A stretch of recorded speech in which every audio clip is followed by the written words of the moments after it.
श्री सद्गुरु महाराज की जय। श्री सद्गुरु महाराज की जय। सत्संग योग भाग 1 ध्यान बिंदु उपनिषद सामवेद का मूल। यदि शैल समं पापं विस्तीर्णं बहुयोजनं विद्यते ध्यान योगेन नान्यो भेद कदाचन। एक अर्थ। कई योजन तक फैला हुआ पहाड़ के समान यदि पाप हो तो वह ध्यान योग से नष्ट हो जाता है। इसके समान पापों का नष्ट करने वाला कभी कुछ नहीं हुआ है। मूल। बीजाक्षरं परं बिंदुं नादं तस्य परे स्थितं सशब्दे चाक्षरे क्षीणे निशब्दं परमं पदम्। अर्थ। परम बिंदु ही बीजाक्षर है, उसके ऊपर नाद है। नाद जब अक्षर अनास ब्रह्म में लय हो जाता है तो निशब्द परम पद है। मूल।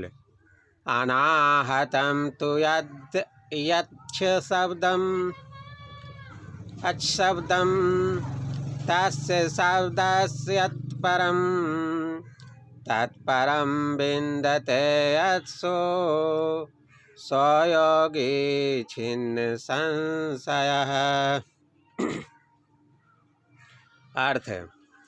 अनाहत के बाद जो निःशब्द परम पद है, योगी उसे सबसे बढ़कर समझते हैं, जहाँ सब संशय दूर हो जाते हैं। तस्य भागस्य भार्गार्धं तक्षयतो निरंजनम। मूल। बालाग्र शतसहस्रं तस्य भागस्य भागिनः तस्य भागस्य भागार्धं तक्षयतो निरंजनम। अर्थ।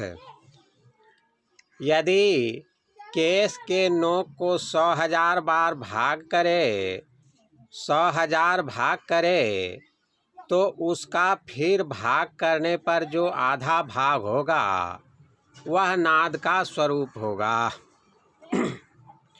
और जब यह नाद भी लय हो जाता है तब योगी निरंजन ब्रह्म को प्राप्त करता है।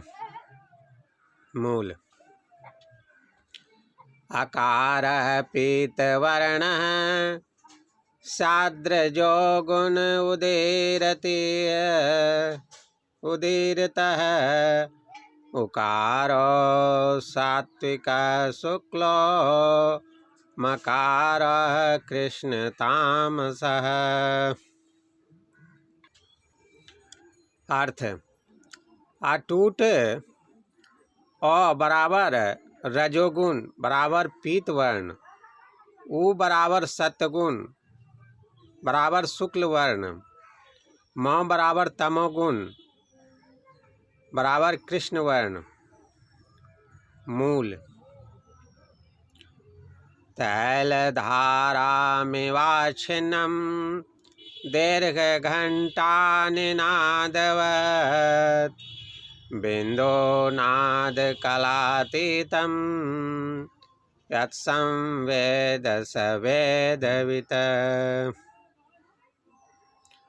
अटूट तेल धारा तथा घंटे के दीर्घ नादवत बिंदु नाद तथा कला के परे जो जानता है वह वेदज्ञ है। मूल।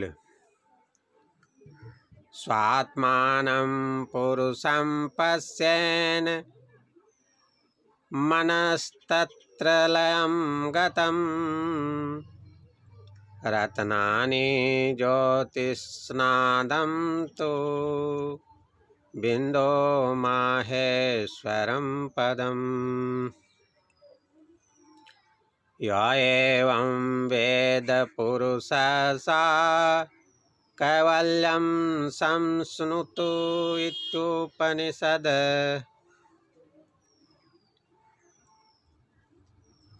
अर्थ: मनुष्य को अपनी आत्मा की ओर देखना चाहिए, जहाँ जाकर मन लय हो जाता है। जो रत्नों को, चंद्र ज्योति को, नाद को, बिंदु को और महेश्वर के परम पद को जानता है, वह कैवल्य पद पाता है। यही उपनिषद है। सांडिल्योपनिषद अथर्ववेद का अध्याय 1। मूल: विद्वान् समग्रीव शिरो नासाग्रदृग्भूमध्ये ससबिम्बद्बिम्बं पश्येन्नेत्रामभ्यमृतं पिबेत्।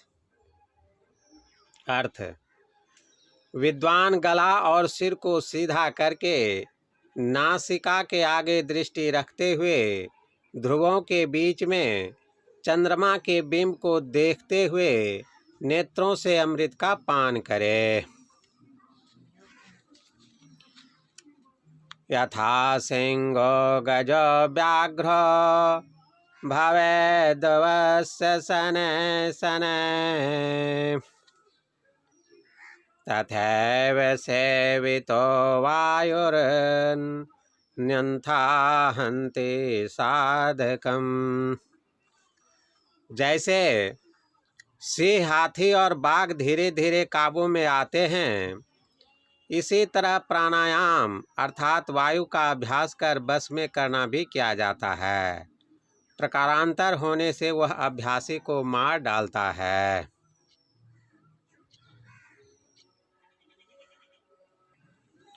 मूल: द्वादशांगुलपर्यन्ते नासाग्रे बिमलेम्बरे संविददृशे प्रसाम्यतां प्राणस्पन्दो निरुध्यते।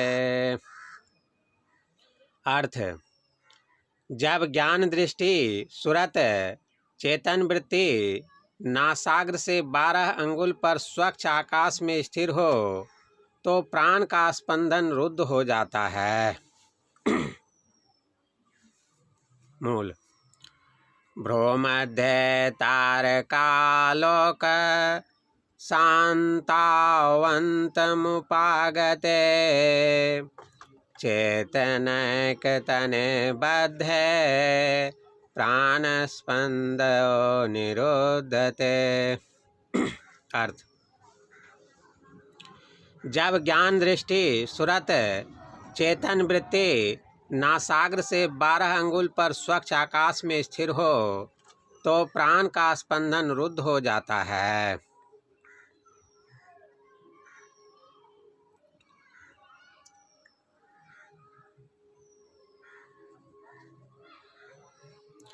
जब चेतन अथवा सुरत भवों के बीच के तारक लोक तारामंडल में पहुंचकर स्थिर होती है तो प्राण की गति बंद हो जाती है। चिरकालं हृदयकान्त व्योम संवेदनान्मुने आवासन मनो ध्यानात् प्राणस्पन्दो निरुद्धते। अर्थ: हृदयाकाश में संकल्प, विकल्प और वासनाहीन मन से बहुत दिनों तक ध्यान करने से प्राण की गति रुक जाती है। मूल: तार संयमात् सकल विषय ज्ञानम भवति। तारा परम बिंदु में संयम करने से सब विषयों का ज्ञान होता है। संयम की पूर्णता समाधि में है।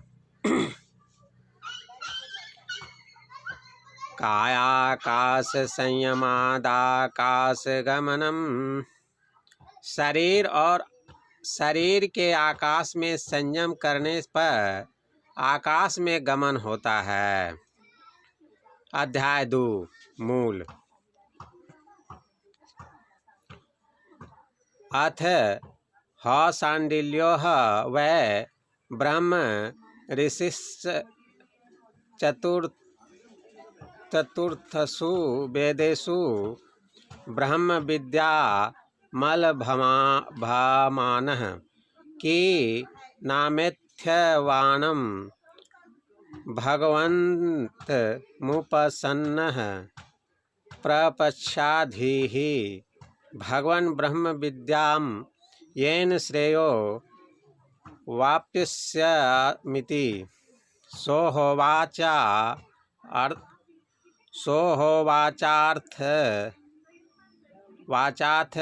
वाचार्थ वा शाण्डिल्य सत्यम विज्ञानमन्तं ब्रह्म यस्मिन्निदमोतं च प्रोक्तं च यस्मिन्निदं सं च विचयति सर्वं यस्मिन् विज्ञाते सर्वमिदं विज्ञातं भवति।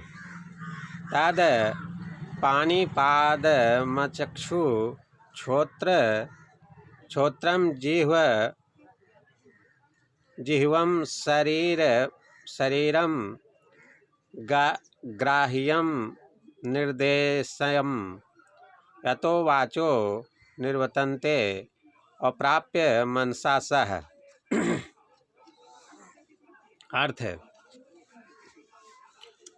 चारों वेदों में से ब्रह्म विद्या नहीं प्राप्त कर ब्रह्म ऋषि शाण्डिल्य ने भगवान अथर्वण ऋषि के पास जाकर कहा, हे भगवान, ब्रह्म विद्या का मुझे उपदेश कीजिए जिससे मेरा कल्याण हो।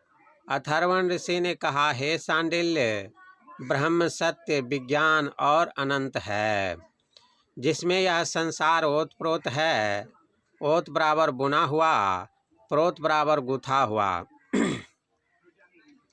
जिसमें यह सारा संसार विश्व स्थिर है और जिसको जान लेने से इस संसार का भी सार जाना जाता है, वह ब्रह्म बिना हाथ पैर नेत्र कान जिह्वा तथा शरीर का है, जो ग्रहण करने योग्य तथा वर्णन करने व देखने योग्य नहीं है।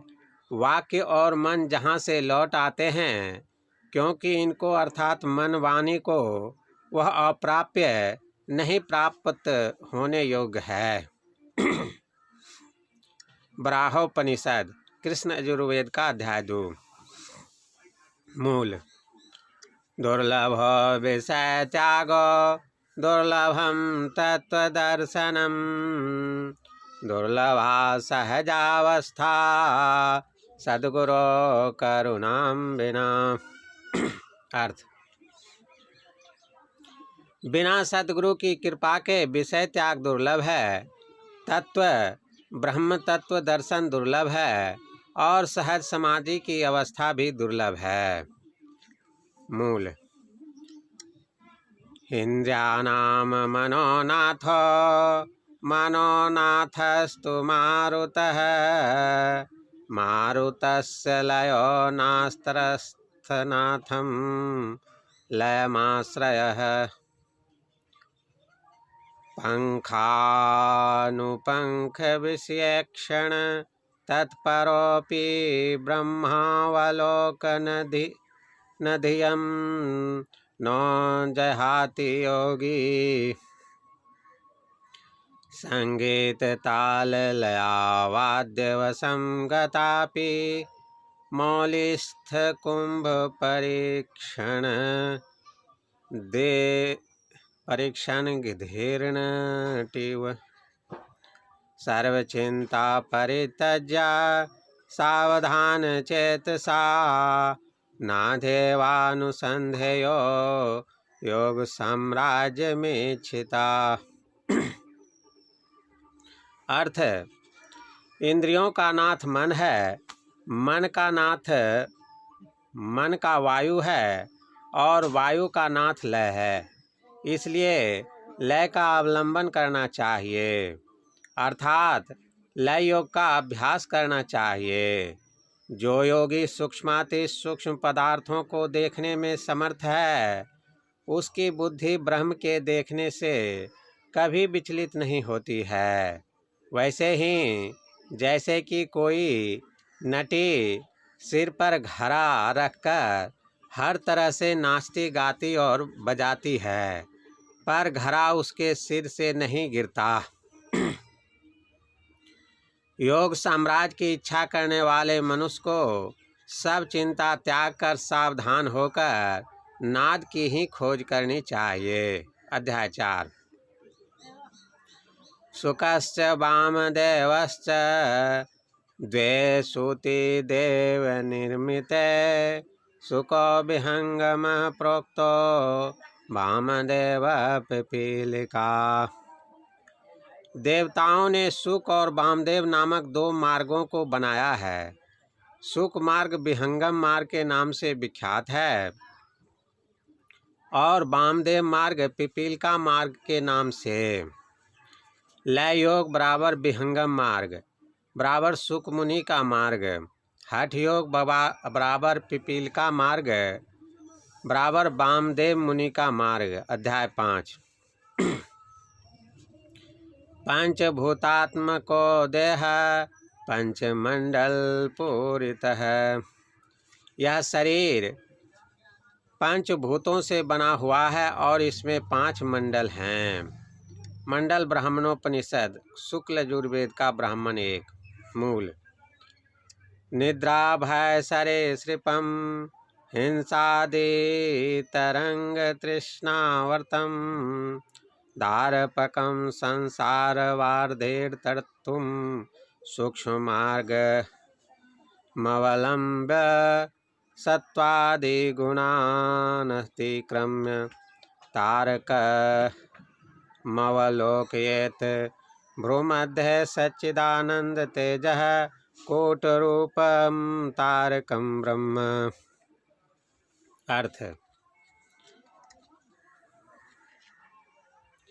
निद्रा भय आदि जहाँ जीव जंतु हैं, हिंसा आदि तरंग वाले, तृष्णा रूपी भंवर वाले, स्त्री रूपी पंख वाले संसार रूपी समुद्र को तरने के लिए सूक्ष्म मार्ग का अवलंबन करके सत्वादि गुणों को पार करके दोनों भवों के बीच में सच्चित आनंद तेज पुंज तारक ब्रह्म का अवलोकन करे। ब्राह्मण 2। तन्मध्ये जगल्लीनम तन्नाद बिंदु कलातीत खंड मंडलम तस् सगुण निर्गुण स्वरूपम तद्वेत्ता विमुक्तः आदावग्निः मंडलम तदुपरि सूर्यमंडलम तन्मध्ये सुधाचंद्रमंडलम तन्मध्ये खंड ब्रह्मांड तेजो मंडलम तद्वित लेखा वच्चुक्ल भास्वरम तदेव सांभवी लक्षणम तद्दर्शने त्रयो मृत्यमूर्तयः माप्रतिपत्य पूर्णिमा चेति निमीलित दर्शन ममा दृष्टि अर्धोन्मीलितं प्रतिपद सर्वोन्मीलिनं पूर्णिमा भवति। तत्लक्ष्यं नासाग्रं तदभ्यासान् मनः स्थैर्यं ततो वायु स्थैर्यं तच्चिह्नानि आदो तारकवद दृश्यते ततो वज्रदर्पणं तत् उपरि पूर्णचंद्रमंडलम ततो नवरत्नप्रभा मंडलम ततो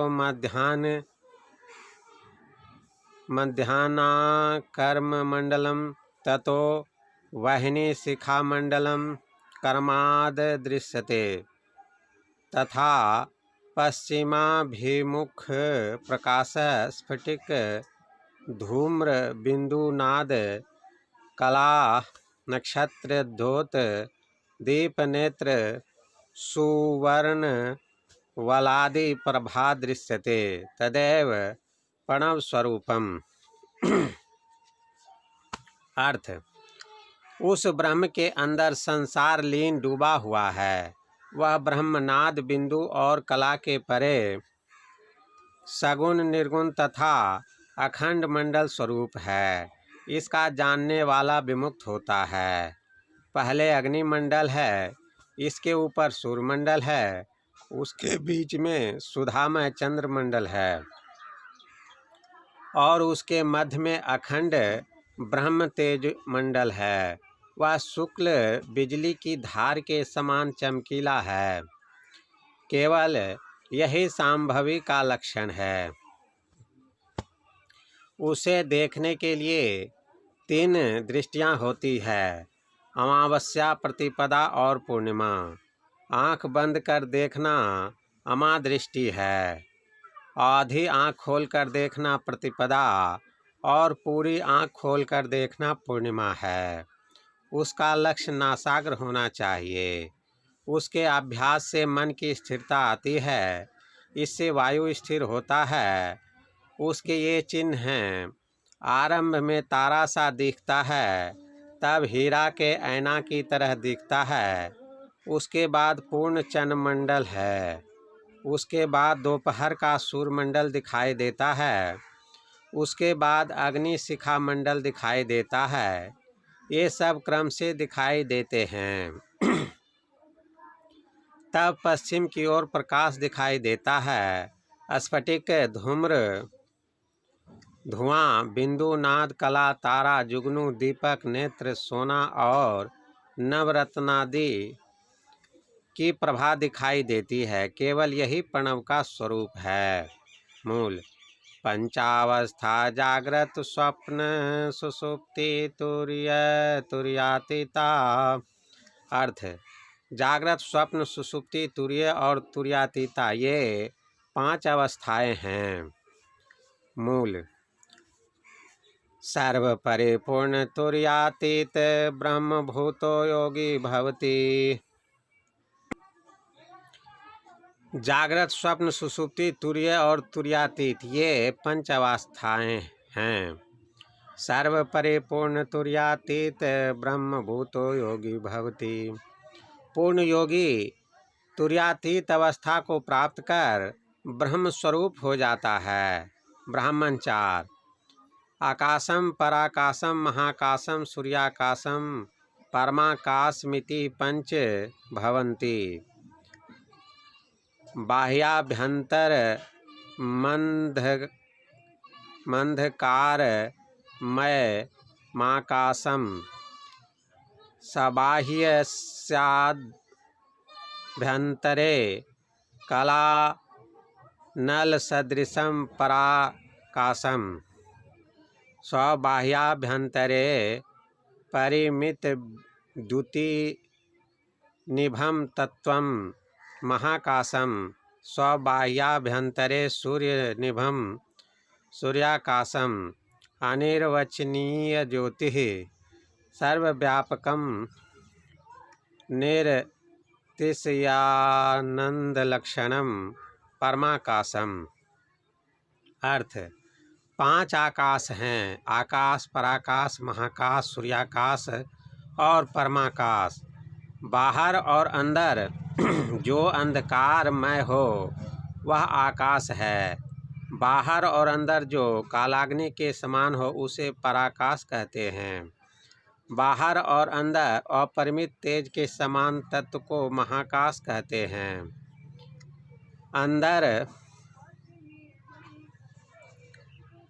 बाहर और अंदर अपरिमित तेज के समान तत्व को महाकाश कहते हैं।